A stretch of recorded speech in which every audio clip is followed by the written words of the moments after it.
been a pretty busy day. I would say the sports world is going through a lot. We've got National Hockey League, National Basketball Association, Week 11 kicking off in the NFL, and we have the Major League Baseball MVP awards, the final ones, the ones that everybody is waiting for, the ones that everybody likes to talk about during the regular season. Beginning off yesterday, we got to learn that it was revealed the Cy Young, which goes for the best pitcher. So the American League has the best pitcher, and the National League has the best pitcher. The best pitcher of the year. We have Sandy Alcantara from the Miami Marlins. He was a unanimous MVP, which means that he needed 30. Well, he didn't need 30 votes, but 30 votes were casted, and he got first place for all of them. So that's pretty impressive.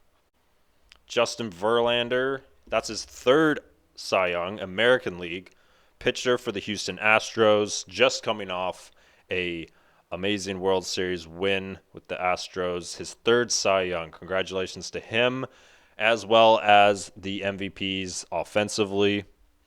So Aaron Judge, Paul Goldschmidt, I think for the last I'd say for the last 3 months, maybe even 4, it's been pretty much decided to me. I saw that Goldschmidt was playing really well. He was leading the majors. He was leading the majors in batting average.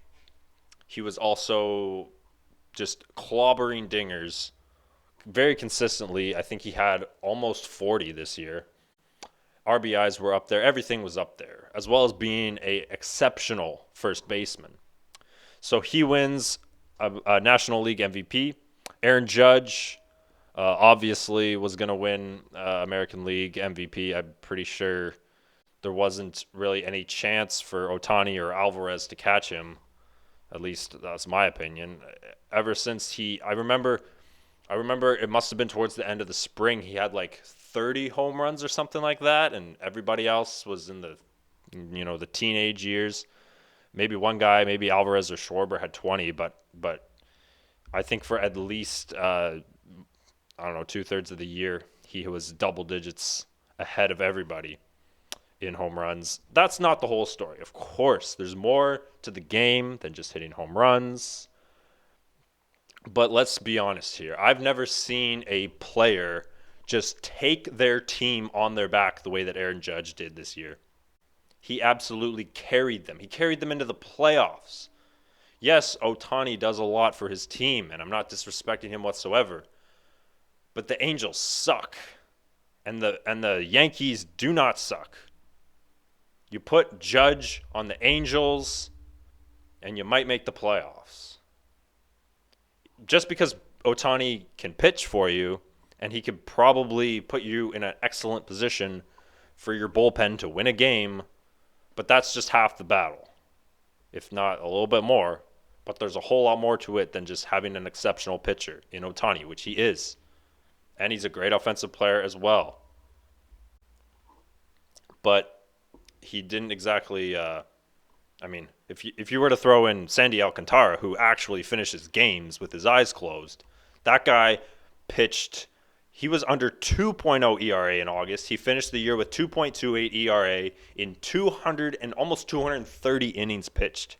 That's a lot. Everybody else was around 160, 170, 180. This guy pitched a lot. He allowed 58 home runs and 16 home runs. 58 runs, 16 home runs. I really wish that Manoah finished higher, but at least he was a finalist, right? I really wanted him to win American League MVP, but he didn't, unfortunately. Try again next year, bud. It was a great year though. Manoah is my favorite player, like pitching, offensive, whatever. Offensive. I don't really know if I have a favorite offensive player. Yeah, I don't really know. I've never thought about it actually, but pitching, man, Alek Manoah.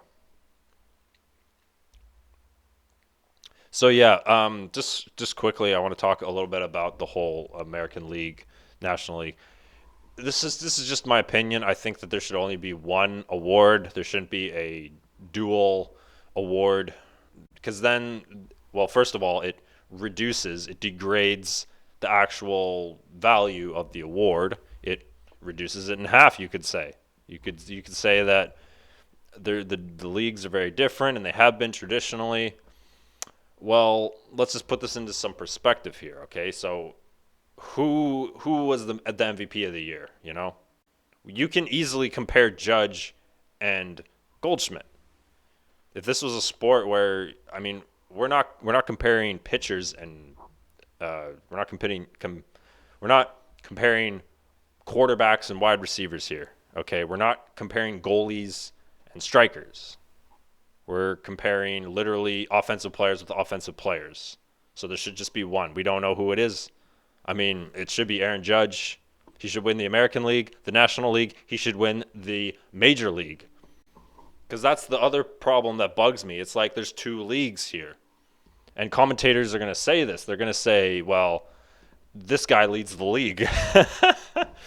This guy leads the league, but he doesn't lead the league, actually. You're just saying that he leads the National League, but he's fourth in the American League or in the majors. So it's like there's two things. We got to clarify here. Wait a minute. No, it's not the league. It's just the National League, or it's just the American League. Because there was a time when Aaron Judge led the league in batting average. And they would say that, and then I'd look at the stats, and he's fifth in the majors, but he's leading the league. That's why I was so confused. They were like the Triple Crown. Okay, so home runs, RBIs, and batting average. Is that the Triple Crown? That's the ambiguous one. That's kind of the made-up one. But sure, it could be. It could be the real one too. So that's what we're calling it as well.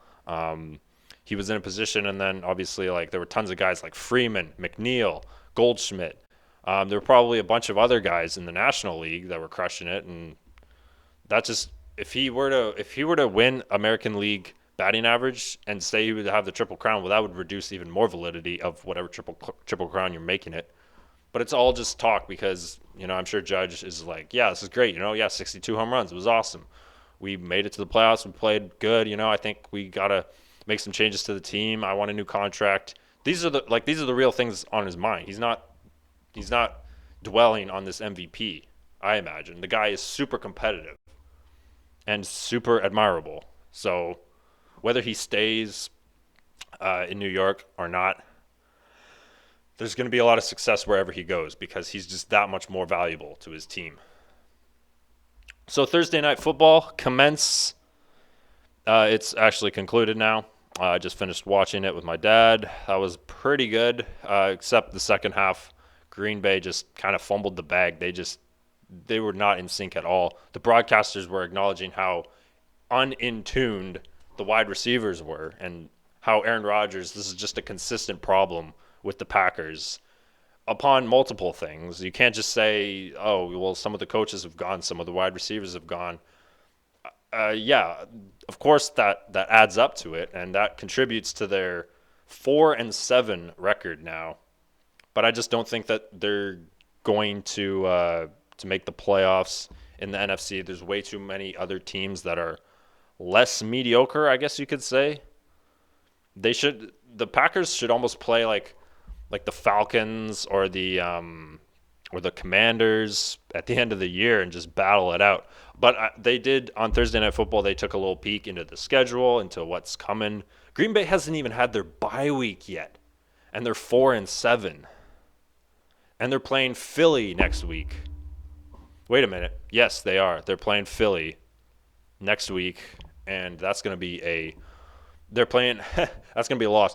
They're playing the Phillies, and then they're playing the Bears, and then they have their bye week.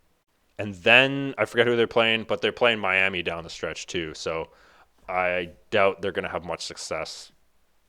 Excuse me. The NFC may be worse.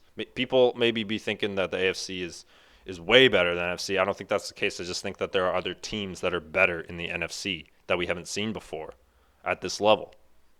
And yeah, I'd say they're as good as the Commanders are, and that's not even a bash to the Commanders. I think the Commanders are a solid team. I really think that they are. But yeah, they're not. The Packers are not going to the playoffs. No disrespect whatsoever. But you're 4-7, and your offense is in shambles.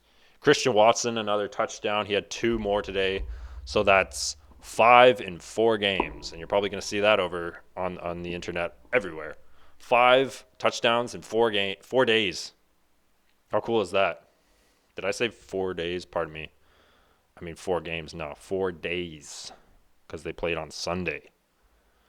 So Nets and Blazers tonight. Kyrie is expected to come back to the team on Sunday. That news was actually just announced after I uploaded my last video, so I feel kind of weird. It's almost like uh, my clairvoyance just kind of took off and turned that into happening. He was gonna return. But speaking of return, so the Clippers and the Pistons are playing tonight. And Kawhi Leonard is starting against the Pistons. So he's starting, ladies and gentlemen. Kawhi Leonard is back and he's starting here. Earlier on Thursday, the team listed him as out, then changed it to questionable, then upgraded him to starting. He's missed the last 12 games with a knee issue. A knee issue. I've got a knee issue. Oh, what the hell is a knee issue, y'all? You see what I'm talking about here? Like, he's not even injured. He went from, okay, so probably in a matter of days or in a matter of hours, Kawhi Leonard went from being out to questionable to starting the game, and he's missed the last 12. And he was injured 17 months ago, and he's currently dealing with a knee issue. Bro, he's not playing the next game. That's almost guaranteed. He's just gonna play 20 minutes today, have 14 points, 5 rebounds, and 3 assists, and he's gonna call it a night. And they're playing the Pistons, man. He got hurt in June. Okay, fine, I can accept that. June 2021, he got hurt. Recover, get well soon. God bless you, Kawhi. But he should have been back with the Clippers last playoffs. He should have been back with the team. That would have transpired 12 months. And then we wouldn't have the foresight of questioning, why is this happening again? An entire offseason later, now he's still injured. That's just ridiculous. Oh yeah, here's another reason why he hasn't been injured at all this whole time. He's returning against the Pistons at home. Oh man. So the Clippers just played the Mavericks. They were on the road in Dallas. They played Houston. They played Brooklyn. They played the Lakers, the Cavs, the Jazz. People, they're playing the Pistons. Of course, he's healthy now because he's at home, and they're playing an easy team to get some nice light reps in to get him ready for the playoffs, right, Ty Lue? Are we just pretending that this is all okay, that he's had a knee issue for the last 17 months? And he's strapping up, getting ready to play the Pistons. And in a matter of hours, he went from not playing to questionable to starting. Oh, man. Like, God bless you, Kawhi. And maybe there's off-season stuff. I mean, off-the-court stuff going on. I don't think any of us are ever going to learn anything about that because as reticent as people come, Kawhi doesn't have social media. And he's not going to share much in post-interviews.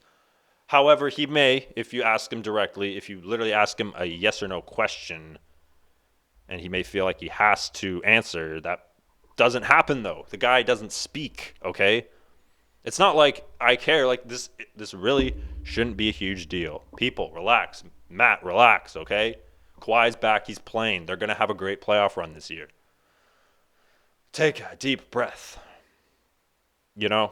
Man, it's tough that it's kind of my fault for taking this as far as it is, because like I come from a hockey background and I think hockey is the best sport in the world. It's my favorite sport.